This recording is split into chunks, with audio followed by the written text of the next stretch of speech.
కొనాలనుకునే వారికి ఇదే సరైన సమయంగా కనిపిస్తోంది. దేశీయ మార్కెట్లో వరుసగా 4 రోజులుగా బంగారం ధరలు భారీగా పడిపోయి ఇప్పుడు స్థిరంగా కొనసాగుతున్నాయి. కేవలం 4 రోజుల్లోనే స్వచ్ఛమైన బంగారం తులానికి దాదాపు 12,000 వరకు తగ్గడం గమనార్హం.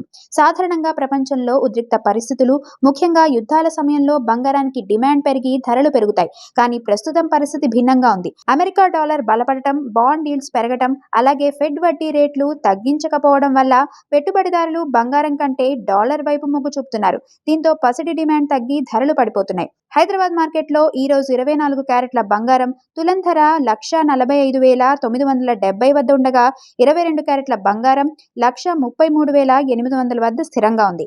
వెండి ధర కూడా పెద్దగా మార్పు లేకుండా కిలో 2,50,000 వద్ద కొనసాగుతోంది. మొత్తానికి ధరలు తగ్గిన ఈ దశలో కొనుగోలు చేయాలనుకునే వారికి ఇది మంచి అవకాశమని చెప్పొచ్చు.